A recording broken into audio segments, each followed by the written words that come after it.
कल पेश होने वाला है, क्या उम्मीदें हैं रियल एस्टेट सेक्टर की मैं बात करूँ? देखिए, अंतरिम बजट आने वाला है तो हमें उम्मीद है सरकार ने वैसे तो काफ़ी अच्छे काम गुड़गांव को लेकर पहले करती रही हैं और भी कर रही हैं, पर हमें उम्मीद है कि एक तो आरआरटीएस को लेके जल्द से जल्द काम स्टार्ट किया जाए। दूसरा, अफोर्डेबल हाउसिंग को लेके हम पहले भी कई बार कहते रहे हैं, उसके साइजेस इंक्रीज कर दिए जाए, क्योंकि गुड़गांव में प्रॉपर्टी के दाम बेहद बढ़ गए हैं।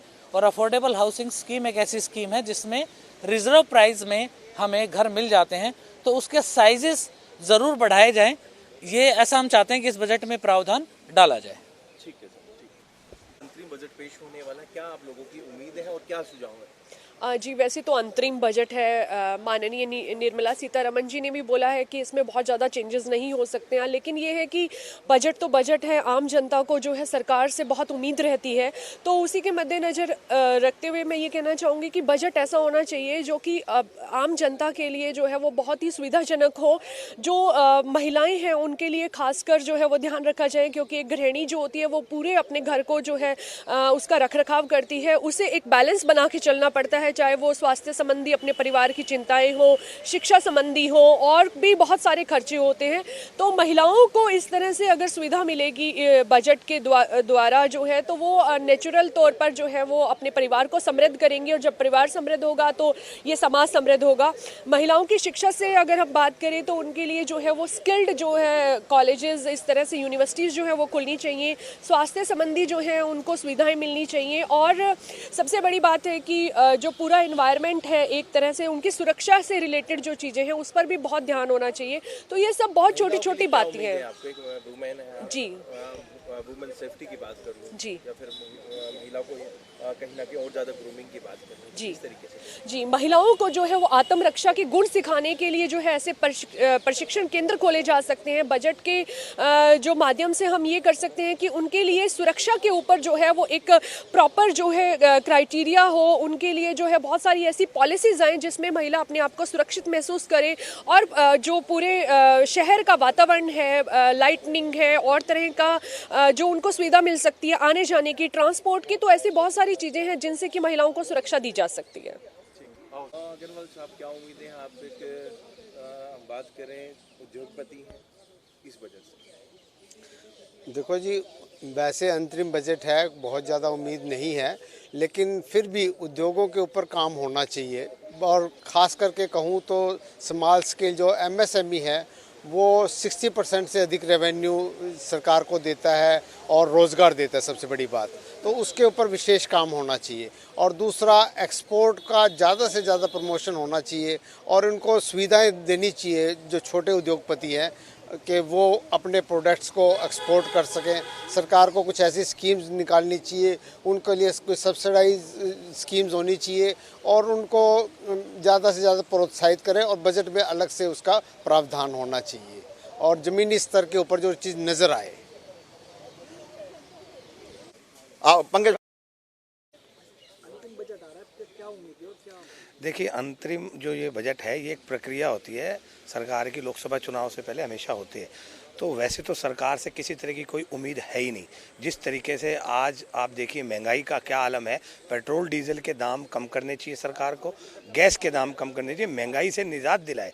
और आज युवाओं के लिए नौकरियां नहीं है, तो कुछ ना कुछ सरकार को अपने इस बजट में, क्योंकि लास्ट बजट है इनका, तो उसमें इनको करना चाहिए कि भाई युवाओं की नौकरी का प्रबंध भी करे और महंगाई पर अंकुश लगाए।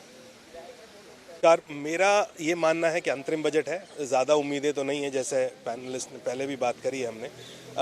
लेकिन मेरी सरकार से विनम्र विनती ये है, हम सरकार के साथ मिलकर आज इंडस्ट्री की एक फास्टेस्ट ग्रोइंग एसोसिएशन जो कि progressive federation of trade industry है, उसका प्रतिनिधित्व कर रहे हैं यहाँ पे।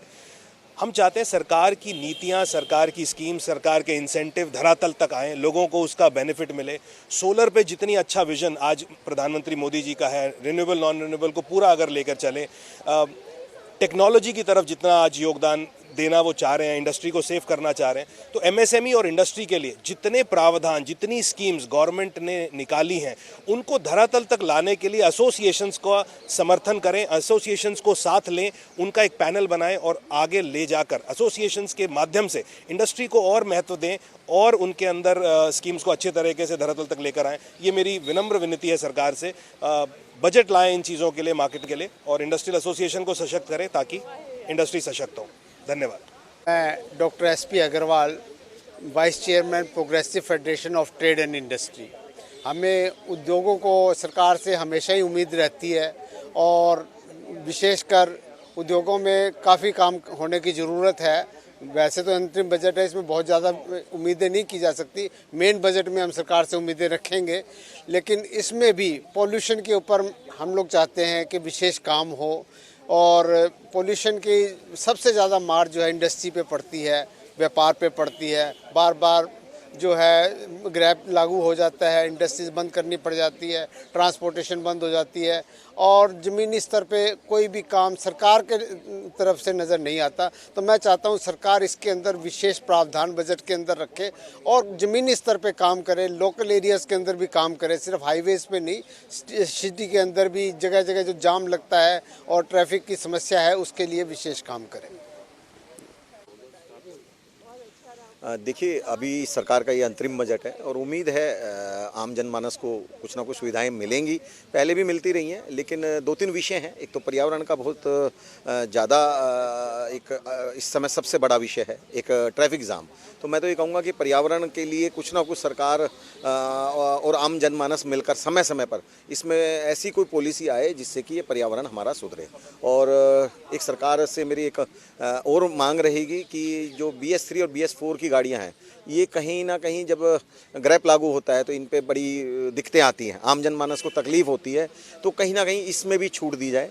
इलेक्ट्रिक गाड़ियां हैं, उन पे सब्सिडी देकर इस पे आम जनमानस तक वो गाड़ी पहुंच सके, ऐसा सब्सिडी दी जाए। सोलर सिस्टम पे भी माननीय प्रधानमंत्री जी ने अभी इस महीने जनवरी माह में काफ़ी घोषणाएं की हैं, उस पे भी आम जनमानस तक वो योजनाएं पहुँचें और वो उसको यूज़ करे। तो कहीं ना कहीं हमारा बिजली की जो समस्याएँ हैं उस पे भी सुधार होगा।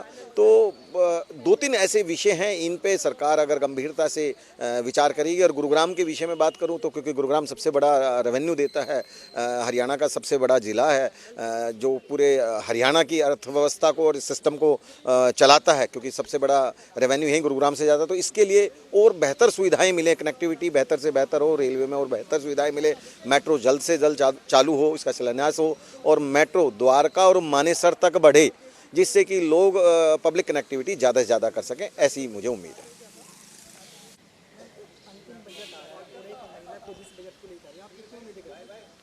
देखिए, बजट से जो मैं समझती हूँ, जैसे कि मेरी साथी ऋतु जी भी यहाँ थी, जो अगर हम मिडिल क्लास को देखें और एक पारिवारिक में देखें तो एक हस्बैंड अपनी वाइफ को भी बजट दे देता है कि ये 10,000 का बजट है, इसमें तुम्हें कैसे भी मैनेज करना है। तो मुझे लगता है ये तो बहुत, मैंने आपको लो लेवल पे बताया, लेकिन जब हम बड़ी बात करें तो ये एक नेशनल बात है। लेकिन बात वही है, बजट का मतलब ही ये है कि आपको कौन से एक्सपेंस किस डिपार्टमेंट में और किस तरह से करने हैं।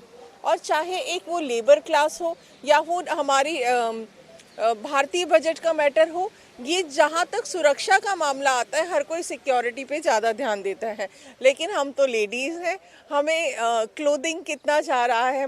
मैं आपको सच बताऊं, मैं सिर्फ अपनी बात करूंगी। ऋतु और मैं कभी बैठते हैं तो मैं बोलती हूँ, ऋतु खादी इतना महंगा क्यों है? आउट ऑफ अप्रोच हो गया, मैं ज़्यादा अपने हस्बैंड की लैंग्वेज में नहीं बोलूँगी। ऋतु से खादी महंगा ही है, but I love to wear, she wears and she looks so good, but I can not approach this, you know. So clothing सस्ती होती है, हम लेडीज़ खुश हो जाती हैं। गैस सस्ती होती है, हम लेडीज़ खुश हो जाती हैं।